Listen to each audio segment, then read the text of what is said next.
So if you're around my age, you probably learned about the climate crisis from a really, really young age, because it was pretty much accepted that something was going wrong. It was like, hey, let's learn a little bit about maths. Let's learn a little bit about history. Oh, and by the way, we're exploiting the world's global resources and contributing to rising temperatures to the point where it will probably cause some kind of mass extinction and potentially the end of all human civilization. Now let's learn about Shakespeare. I grew up with films like, first we had WALL-E when I was around 10, WALL-E came. Then I turned into a teenager and we got The Hunger Games, followed by a huge range of teen dystopias. Divergent, The Maze Runner, some different ones that I don't know. And then we got Interstellar, then Black Mirror, and of course, a few years ago, we can't forget the star-studded Don't Look Up. And so I feel like I've known about the climate crisis all my life. I can't remember a time before the climate crisis. I've just always known that this is something that we should care about. And as a child, I always kind of just thought, okay, the adults will take care of it. The adults should take care of it. And now I'm an adult and I'm like, guys, we're not taking care of it. We should take care of it. And I feel like I've always kind of done my little bit, you know. We all try to do our little bit, but clearly it's not enough. And I'm looking around like, why is it so difficult for us to do anything? Why is it difficult for us to just make changes? And it reached a stage where actually, to be honest, I kind of gave up. I gave up being really, really strict with myself and all the things that I was allowed to do, because clearly no one else was doing it, you know. I'm here voting for the green parties. I'm here following a vegan diet and not flying. And I know it's really annoying when people talk about it, but at least I'm trying. But no one else is, so you just kind of give up. Until I learned about solar punk, and that's what today's video is going to be about.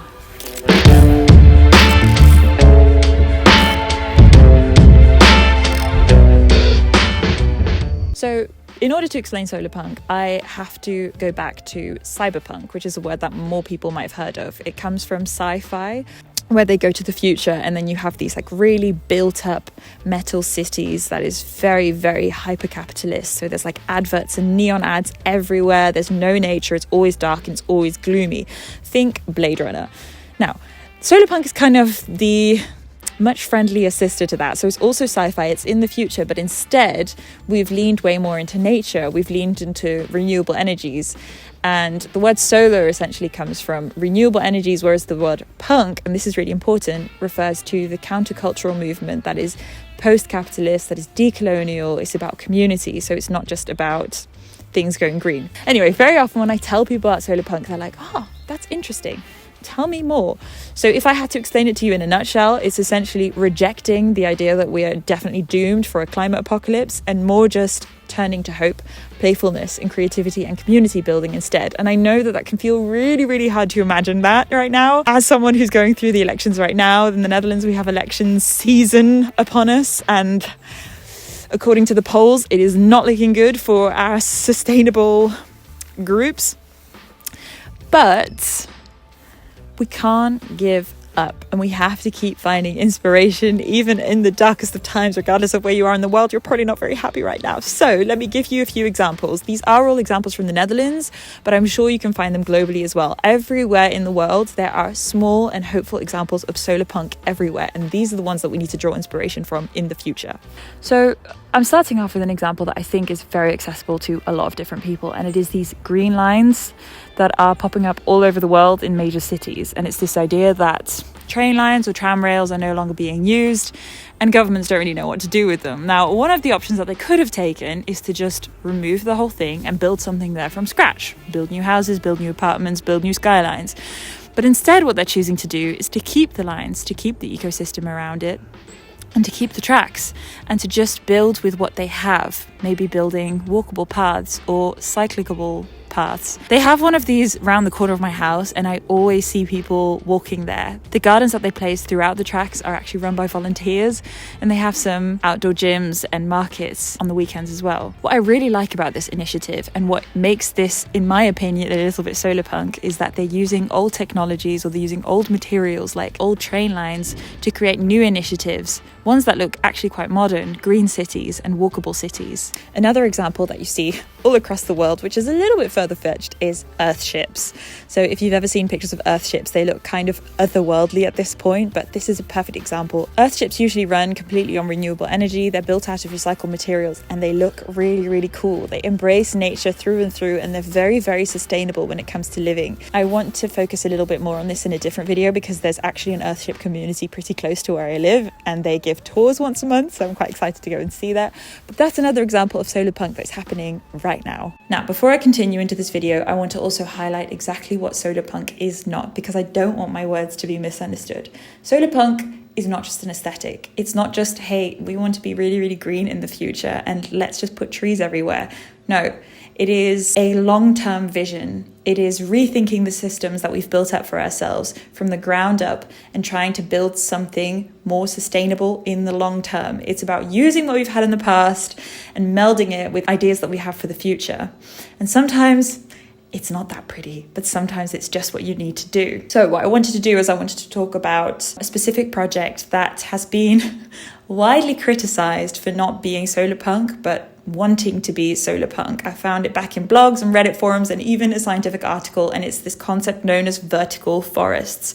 Sounds really, really cool. It sounds like something for the city, but it's implemented in just the wrong way. So vertical forest first started in Milan. It's this huge high-rise building with trees planted all along the side, and in theory it's a really, really nice idea. It's going to give you a much greener landscape. Obviously all the trees will help with CO2 uptake and it will cool the cities down. I love it. It sounds amazing, except it wasn't quite implemented in the right way. First of all, the building had to be built from scratch. Then the trees had to be hoisted up by cranes all the way up into the sky. They didn't consider which kind of trees would be most effective, so they've put the same kind of trees all around the building, regardless of wind and sun. And because the trees are all the way up there, they can't photosynthesize as effectively as they would. They're exposed to wind, they're exposed to the wrong humidities and temperatures because they're not actually supposed to be that high up. That's not what they evolved for. And because they're obviously put in these huge containers, they can't build the complicated root systems or ecosystems that would be preferable for a more sustainable future, which means that they require a lot of water. They have to be watered regularly. The soil has to be fertilized regularly. So in the end, it's not actually as sustainable as we would like. And so I saw this project and I immediately thought, I recognize this design a lot. I've seen this design before, and lo and behold, there is a very similar apartment complex in Utrecht, the city where I live, and I think they're actually in the process of building even more. It's going to become a whole green area.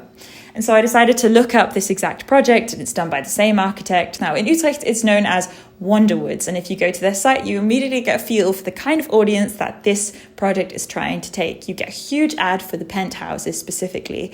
If you look at the prices of the penthouse, they're going for around 1 to 2 million. Now I don't know how expensive the smaller places are. I'm sure there are slightly more affordable apartments, but this definitely doesn't seem to be a community-based project. It's definitely tailing a little bit more towards people who just want to live in a greener environment and have the financial means to do so. Obviously, in the long term, this isn't actually solar punk. It's not taking the whole community with it. It's really just tailoring to the rich. It's not sustainable in the long term. It just looks pretty and green. Not solar punk, unfortunately. So what I want to do is I want to turn your attention to a much, some might say uglier building, some might say really, really beautiful. It's definitely not as modern looking, is definitely what I want to highlight. And that is the metal cathedral that we have in Utrecht. So this was once a church. Then it became a steel factory, and now it's a cultural centre. And it was bought by people who wanted to do way more community-driven things. So it's just a community-driven centre where people can come and discuss their ideal future. They can do art projects, they can give workshops. It's a place where people can come together and gather together. The building itself is run, I think, mostly on renewable energies, and there's a huge food forest where people are allowed to come and learn about food and learn about foraging through nature in general. It looks a lot less green from the outside. It looks way more clunky and old, but that's exactly the aesthetic as well that I think solar punk is actually trying to harness. It's not always pretty and it's not always new and modern and green. It's melding the old with the new. It's about using the resources that you have to work towards a more sustainable future. So the whole reason that I wanted to make this video is because I feel like the moment you start losing hope, the moment we start giving up, is the moment that we've actually lost. It's the moment that we stop being creative, and it's the moment that we let the climate crisis win.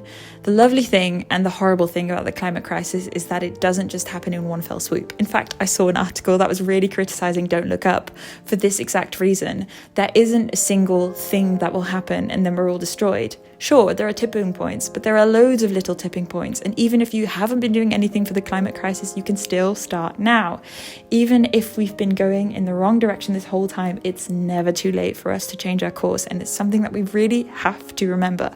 The earlier we start, the better our future, the better our chances. But it's never too late. And we can't forget that. I think solar punk is just this really nice new way of getting new life into such an old problem that has been haunting me my entire life. And maybe, who knows, just maybe we can get solar punk to be a little bit bigger, for people to know what it means, for it to seem cool. Don't forget that the iPhone was designed as a result of Star Trek. Don't forget that space travel was a result of all these really cool space travel films. Don't forget that we recently just had a lawsuit where OpenAI wanted to hire Scarlett Johansson because clearly their AI design was based on the film Her.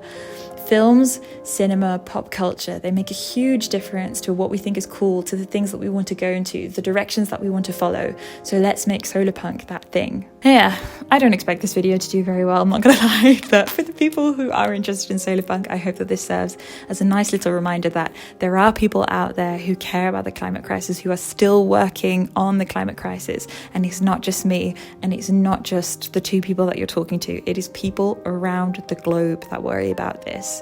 It is people who are being impacted by it right now, and it is people who know that they will be impacted by it very, very soon, because this is a global problem. So let's come up with a global solution, shall we? All right. Goodbye.